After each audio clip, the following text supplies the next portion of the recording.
You will hear a conversation between two students about buying a used car. First, you have some time to look at questions 1 to 6.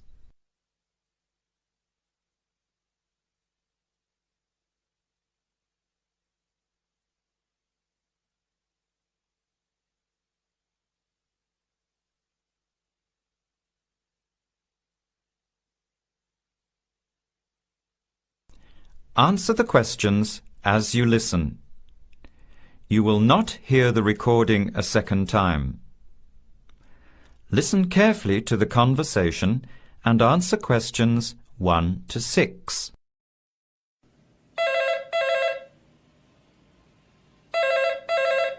Hello. Hello. Can I speak to Eleanor, please? This is Eleanor speaking. Hi. My name is Jan. I'm calling about the car that was advertised on the notice board in the Student Union building. Is it still for sale? Yes, it is. Your ad says it's a 1985 Celica, in good condition. It's old, but it has been well looked after. My family has had the car for 10 years. I'm just the third owner and my mother had it before me, so we know its history. We've got all the receipts and records. It's had regular maintenance and the brakes were done last year. It runs really well but looks its age. Why are you selling it, by the way? Well, I'm going overseas next month to study. I'll be away for at least 2 years, so I have to sell it. Unfortunately, it's been a good car. You want $1,500, is that right? I was asking $2,000, but since I need to sell it quickly, I've reduced the price. Would you like to come and take it for a drive? I don't live far from the university. Yes, I'd like to have a look. What time would suit you? Any time this evening is fine. Well, I finish classes at 6 o'clock. How about straight after that? Say 6:30? Great, I'll give you directions. When you leave the main gate of the university, turn left on South Road and keep going until you get to the Grand Cinema. Take the first right, that's Princess Street. I'm at number 88 on the right. So it's 80 Princess Street? No, it's 88 Princess Street and the suburb is Parkwood. You'll see the car parked in front. It's the red one with the for sale sign on it. OK, thanks Eleanor. I'll see you later. Bye. Before you hear the rest of the conversation, you have some time to look at questions 7 to 10.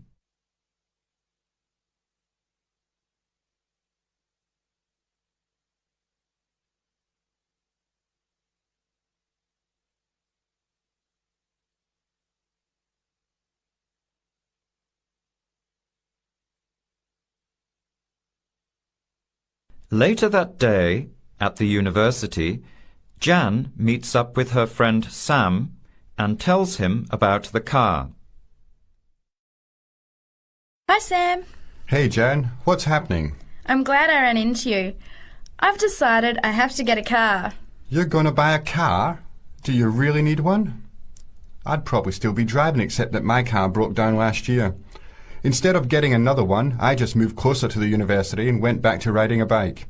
Better for the environment, better for my health, and I save a lot of money. Did it really cost that much? Well, when you think of registration, insurance, rising petrol costs, parking plus maintenance and repairs, it adds up. I know it's going to be expensive, but I really need my own transportation. It takes half an hour by bus each way to university as it is. But now I'm working at night in the city. There's no way I want to hang around waiting for a bus late at night, then walk 3 blocks home alone.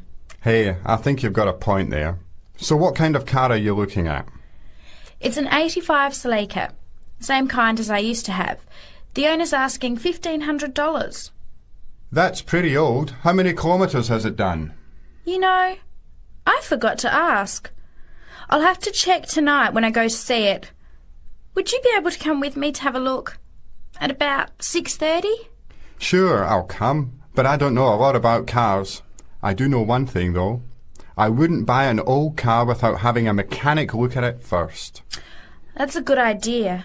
But won't it cost a lot? Not really. You can get a check done through the Automobile Association for $80, and it comes with a report on the condition of the car. It can save you a lot of money in the long run. I'll keep that in mind. So we have to get to Parkwood at 6:30. Do you want to take the bus? It goes straight down South Road every 15 minutes. Or maybe we could walk. I don't think it's that far. Actually, I could borrow my roommate's motorbike for an hour or so. He's working all evening in the library. Do you think he'd mind? No way. He owes me a favour or two. Okay, great. See you at 6, outside the student centre. That is the end of part 1. You now have half a minute to check your answers.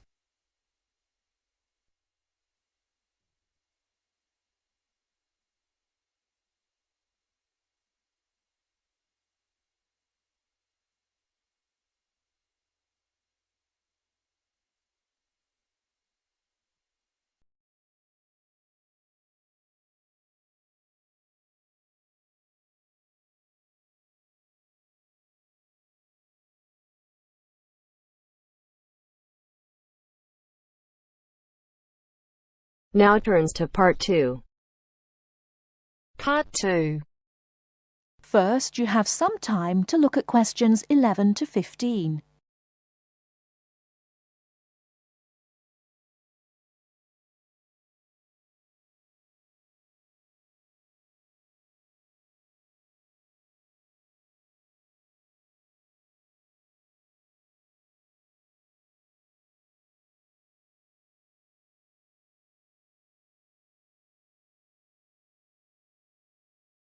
Now, listen carefully and answer questions 11 to 15.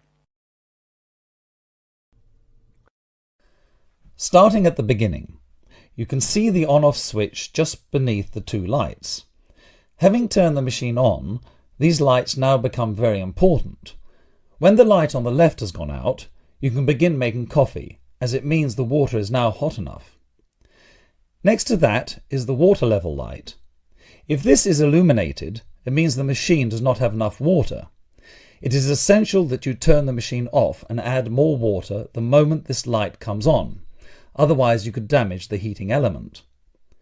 Once you have checked that both the heater light and the water level light are off, make sure the filter holder, that's the part with the handle just under the control panel, is in place. Once you have your cups ready, it is time to press the coffee delivery switch. That's the button just above the filter holder beside the boiler meter. Remember to take a quick look at the meter as it tells you the exact temperature of the water. On both the left and right hand side of the machine, on the same level as the filter holder, you can see the steam pipes used for heating milk. These steam taps need to be cleaned regularly to avoid blocking. And finally, if you do spill any coffee, don't worry. Just make sure that the drainage pipe at the bottom of the machine is leading into a sink or a suitable waste container. As with the steam taps, the drainage pipe needs regular cleaning.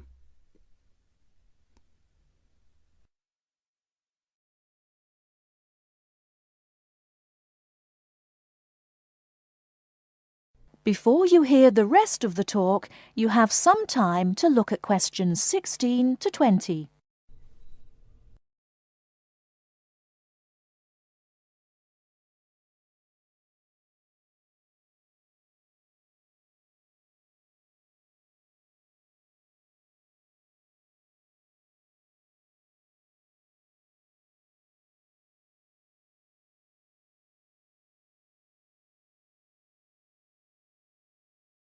Now listen and answer questions 16 to 20.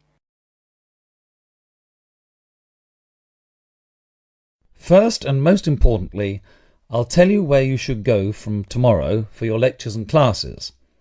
The Health Sciences building is on the west side of the campus, opposite the library, beside the History department. As you are probably aware, there are 6 modules to the course, which will take a year to complete. That's 2 modules each term. In the first module of this term, you will be looking at current laws with regard to health and safety in the workplace. Don't forget that as you progress through the course, you should be building your thesis. This will need to be completed by the end of the year. Coursework will also be credited to your final grade, but the most important part of the course is the thesis. Now, the final thing I want to tell you, and again you should know this, is that there will be a number of guest speakers throughout your course. They will come from a number of different medical backgrounds, but they will all be giving you their views on the relevance of health sciences in their occupations.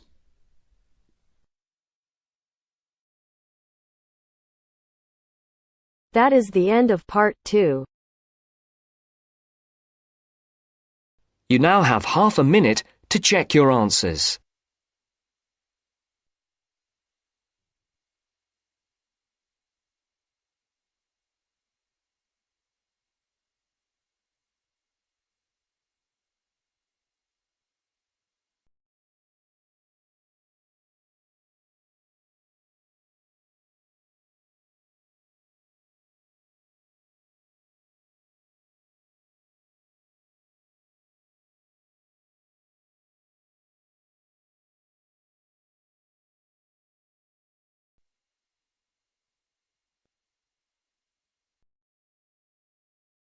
Now turns to part 3. Part 3. You are going to hear a conversation between an interviewer and a professor. First, you have some time to look at questions 21 to 26.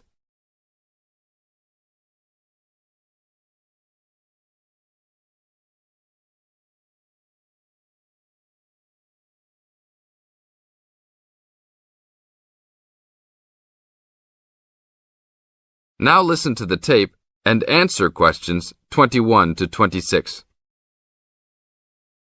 Today I'm here with Professor Nittick, who is our new university president.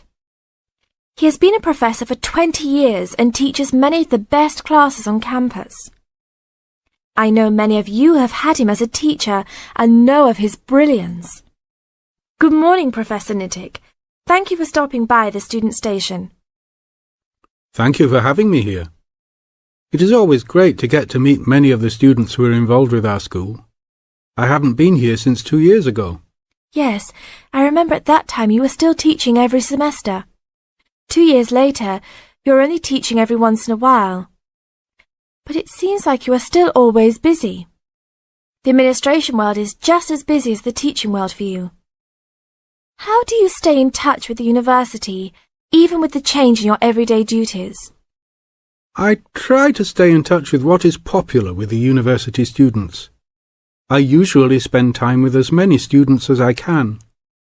They usually give me insight into what the new concerns and beliefs are for the new generation. On top of that, I try to be as youthful as I can. I consider myself to be youthful, at least for my age. So I always have a good time and try to stay young. I try my best to not just be a teacher, but also participate in university life. Interesting. So, are you still doing lots of academic work, or are you mostly concentrating on administrative affairs? Well, I mostly do administrative affairs now, but that doesn't mean that I still don't have a very deep interest in academic matters. I often visit other campuses around the world and meet other professors in my field. I learn the most by travelling and seeing the different places of the world and the different fields of thought. I even did a television programme last month in Manchester. Will you be on television any time soon then? Well, you can call the television station and see if I will be on television any time soon.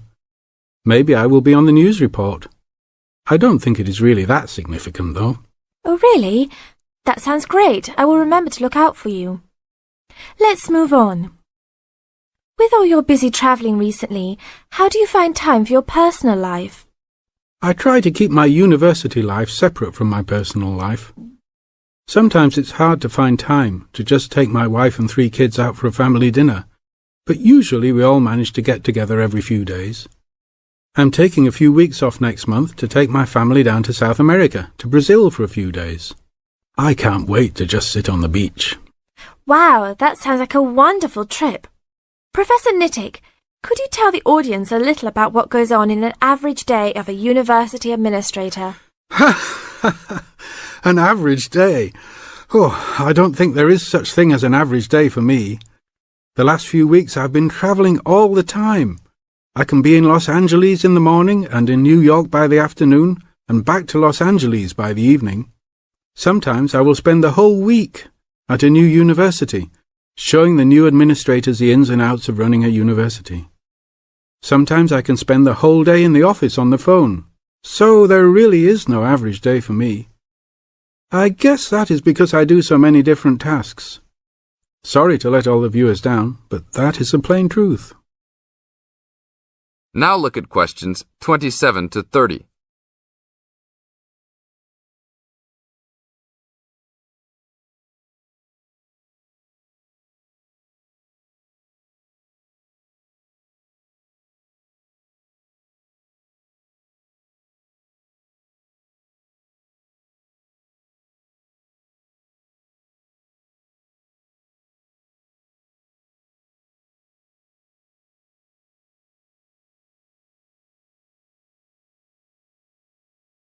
Now listen to the tape and answer questions 27 to 30. Well, I guess I can sum it up for them. You are a busy man. That is probably a good description. So, are there any immediate plans for the coming few weeks? Well, I'm in Los Angeles for the next 2 days, and then I fly to Colorado to meet a new prospective professor for our university. I will be in Colorado for about a week.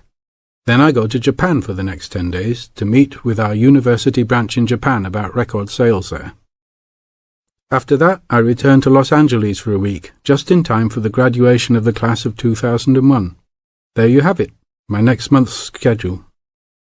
Thank you very much, Professor Nittick. I always enjoy having you on our show. We hope to have you back on our show next time.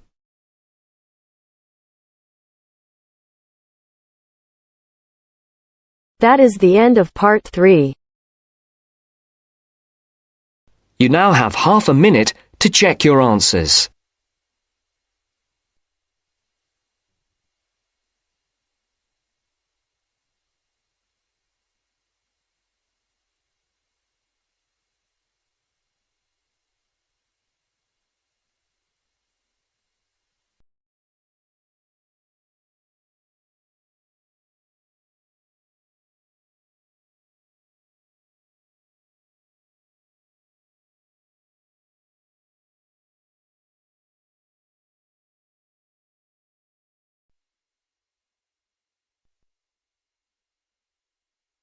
Now turns to part 4.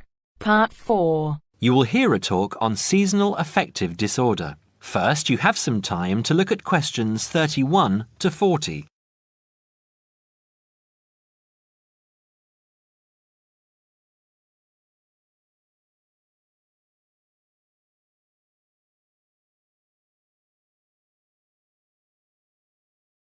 Now listen carefully and answer questions 31 to 40.